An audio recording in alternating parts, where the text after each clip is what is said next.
हर्षवर्धन पाटील साहेब होते, अजितदादा होते, त्याच्यानंतर जयंत पाटील होते, त्याच्यानंतर वळसे पाटील होते. त्यांनी मला बोलवलं, म्हणले महत्त्वाची मीटिंग आहे या. म्हणलं गेलो. तुमची कमिटमेंट काय आहे? काय कमिटमेंट? आढळराव यांचा पराभव झाला पाहिजे. 2019ची गोष्ट. 2019ची लोकसभेची गोष्ट. मी प्रकाश आंबेडकरांशी बोललो. आंबेडकर साहेबांनी सुद्धा मला त्या ठिकाणी सांगितलं, ठीक आहे, राजकीय स्थित्यांतर काय होत आहे ठरवूयात आणि त्याच्यानंतर आपण करूयात. पहिलं तर प्रचारात आम्हाला मोकार त्यांनी शिव्या दिल्या. ते म्हणले ह्यांना टायरमध्ये घाला, यांची धिंड काढा, ह्यांना जेल. दादांनी बोललेलं होतं. हो हो, ते रेकॉर्ड आहे. त्यांना जेलमध्ये टाका. किंवा टाकतोस. नाही टाका, टाकतो नाही टाकाच. यांची काय हिंमत आहे आपण बघूया. कोण होते या सगळ्या प्रचारात? तुमचा कोणावर? नाही, आता याच्यामध्ये माझे खूप हितचिंतक आहेत. मी ज्यांच्याशी बोललो. वेलविषय कोण आहे तुमचे? आता वेलविषर साहेब पहा, मी राष्ट्रवादी काँग्रेस पक्षामध्ये होतो. आता राष्ट्रवादी काँग्रेस पक्षामध्ये मी ज्यावेळेस होतो, सुरुवातीच्या काळामध्ये त्यांनी मला उपाध्यक्षपद दिलं. ते बी काँग्रेस कमिटीमध्ये उपाध्यक्षपद दिलं. काँग्रेस हाऊसमध्ये हर्षवर्धन पाटील साहेब होते, अजितदादा होते, त्याच्यानंतर जयंत पाटील होते, त्याच्यानंतर वळसे पाटील होते. त्यांनी मला बोलवलं, म्हणले महत्त्वाची मीटिंग आहे या. म्हणलं गेलो. त्याच्या आधी मी पवारसाहेबांकडे बी गेलो होतो. काही राजकीय कमिटमेंट झाल्या आणि त्याचा पूर्वार्ध तिथं सुरुवात झाली. मग त्यांनी मला बोलवलं, म्हणले तुला आम्ही राज्याचा उपाध्यक्ष करतो. पहिले म्हणजे सचिव करतो, राष्ट्रवादी काँग्रेसचा प्रदेश उपाध्यक्ष. मी म्हणलं मी संघटनेत काम करणारा कार्यकर्ता नाही. तुमचं काय कोण असेल त्यांना द्या. तुमची कमिटमेंट काय आहे? काय कमिटमेंट? आढळराव यांचा पराभव झाला पाहिजे. 2019ची गोष्ट. 2019ची लोकसभेची गोष्ट. तर म्हणलं ठीक आहे, कारण मी कॅम्पेनिंग केलेलं होतं. त्यामुळे आढळराव शिवसेना भाजपकडनं उमेदवार होते. तुम्ही राष्ट्रवादी काँग्रेसकडनं त्यांच्या पराभवासाठी प्रयत्न करा असं तुम्हाला सांगण्यात आलेलं होतं.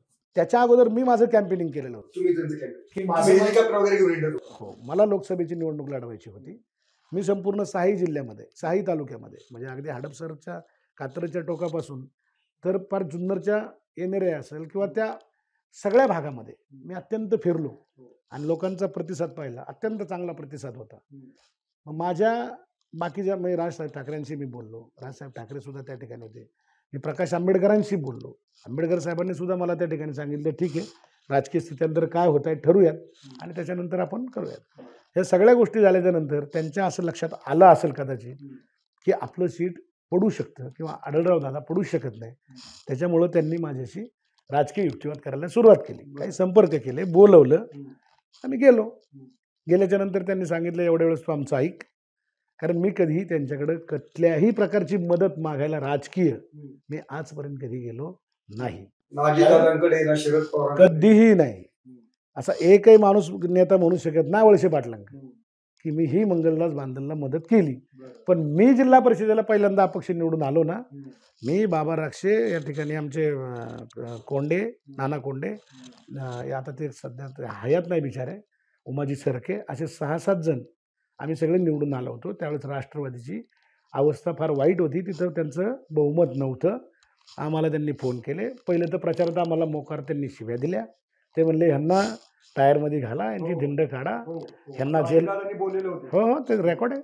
त्यांना जेलमध्ये टाका. किंवा टाकतोस. नाही टाका, टाकतो नाही टाकाच. यांची काय हिंमत आहे आपण बघूयात. तरीही आम्ही गड बदलून लढलो, निवडून आलो. नेत्याचा आदर करायचा आमचं ब्लाइंड प्रेम होतं, आंधळं प्रेम होतं. त्यांनी आम्हाला बोलवलं की तुम्ही आम्हाला मदत करा विना शर्त. साही लोकांना, रामभाऊ दाभाडे, आम्ही सगळे मंडळी होतो. इथं प्रतापदादा होते, खांदवे, ही सगळे मंडळींनी आम्ही त्यांना बिनशर्त पाठिंबा दिला आणि त्यावेळेस राष्ट्रवादीची मेजॉरिटी तिथे झाली.